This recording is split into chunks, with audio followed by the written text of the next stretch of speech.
Hey everybody, it's Putty Katia here, and I thought since Sven Co-Op 5 is coming out tomorrow, it would be the perfect opportunity to make a bread crab. Now, if you don't know what a bread crab is, it's a head crab from Half-Life made in bread. So this is all the ingredients that you need to make a bread crab, and I'll put a list of those so you can pause it and write it down now.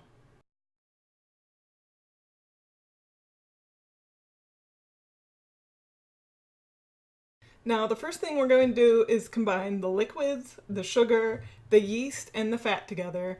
You want the liquids to be between 105 and 110 degrees. You can do that on the stovetop, in the microwave, and if you don't have a thermometer, you can put a very clean finger into the liquid, and you want it to be very slightly warmer than body temperature. So if it's hotter than that, it's probably going to kill off the yeast. So be very careful, err on the side of colder than warmer because you don't want to kill those yeasts off.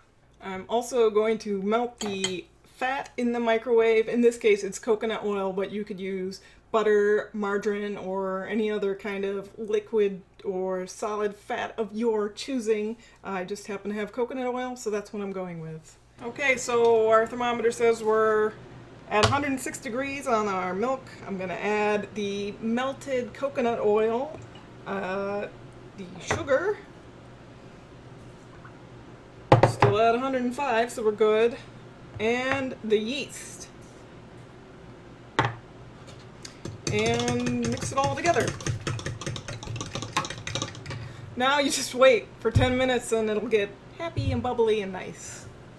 So it's been 10 minutes and our water, milk, sugar, yeast, fat thing has bubbled up dramatically. So what we need to do now is take our salt and mix it in to our flour.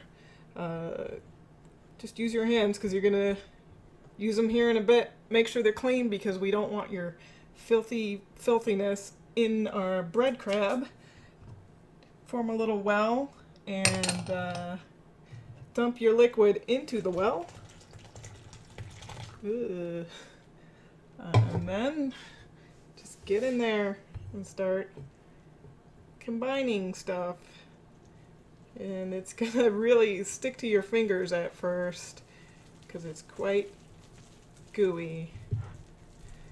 Just start getting all the flour mixed in, and eventually it will form a solid ball thingy. Sprinkle some flour onto your counter or cutting board or whatever you're gonna do this fun jive on, and dump everything out.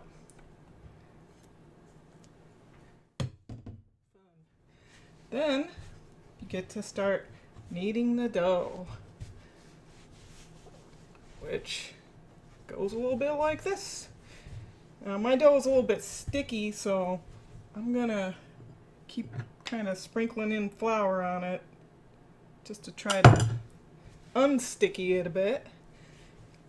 You don't want to add too much flour because that's going to make it real stiff and sad, but you might have to add quite a bit to make it just so it's not completely sticky icky. I'm not doing it by hand. If you have some kind of a mixer or a bread machine, I highly recommend using it because I don't like kneading stuff by hand. It's tedious. While your dough is kneading in here, or if you're doing it by hand, you're probably going to have to add about half a cup more flour to it. It kind of varies depending on your climate, the flour you're using, if you measured it out properly. It really does vary, so it's not exact. You're probably going to have to add about half a cup though, like I said. So when it's done, it shouldn't be too sticky. It shouldn't be sticky to the touch. It will bounce back if you press your finger into it. It'll be nice and elasticy and smooth. When you grab it, it should feel like what you would imagine a tit to feel like. Nice and kind of bouncy and doughy. So we put that in a pre-greased bowl and we cover it up. And we allow it to rise up for about an hour or until it's doubled in size. So our dough has been rising up for about an hour, and as you can see, it is quite large. It's actually stuck to the plastic a little bit here. So what we want to do is, with nice clean hands, we want to punch it. We want to knock out all the air from the dough, because otherwise you might get some weird lumpy bumpies in your bread crab. Now what we want to do is make some divisions in our dough. What we want to do first is take about a third of it, and that is going to be our legs. From that third, we want to take it and take a third off of that.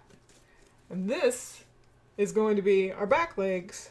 The larger part is going to be our front legs. So with each of those two balls, we actually want to divide those yet again for the left and right sides. Okay, we got our dough divided out. We're going to take the large chunk, which is 2/3 of the entire dough, and form it into a nice ball.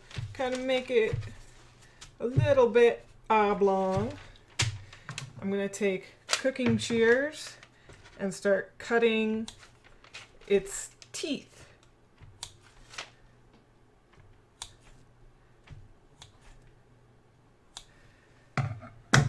Now these outer teeth, we just kind of want to leave hanging out, doing their thing.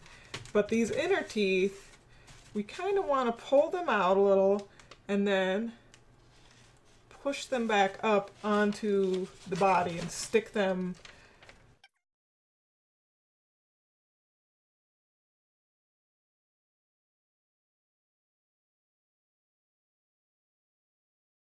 What we want to do next is take our two small balls, and those are for our back legs. Each one we want to divide in half again, and we'll start with this one. Set it next to the crab's butt, and then set the next one next to the crab's butt. You can kind of try to form some little toes. I know they got some back claws there, but they're gonna lose most of their definition after they rise. Next we want to take our larger balls, and we want to take about a third of that, make a little ball, and set it next to the front of your bread crab. And then, as if you were kind of making a snake, you roll your dough into a nice long arm shape.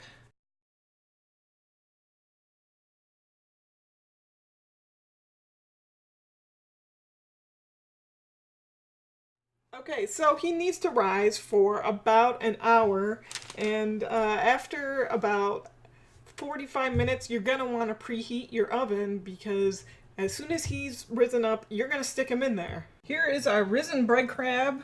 You can see he's kind of lost a little bit of his definition, and his teeth have grown together here. So we're going to very carefully just kind of snip things apart. You don't want to knock any air out of him, because that's going to make for a very unpleasant eating experience. So just kind of help him along as gently as you can. This part's optional. If you have raisins or almonds, you can add them as little teeth and claws. I know they have like little hooky claw things on the end of their front legs. Oh, and you want to just very carefully add those almonds as teeth on his little front mouth weird bits. And they do have kind of little toes in the back, so just very carefully going to take my scissors and cut the ball so that he kind of has little toes in the back. And our bread crab is essentially ready to go in the oven. Hopefully you have it preheated. He's going to go in there for about 25 minutes or until he's nice and golden brown. After 25 minutes in the oven, our bread crab is a nice golden brown. You don't want to slice into him immediately though. Let him cool down a little bit. If you cut into it immediately, you're going to end up having a lot of dried out bread because that's going to make all the moisture leave your lovely bread crab. I hope you enjoyed this, and I'll see you next time. Bye!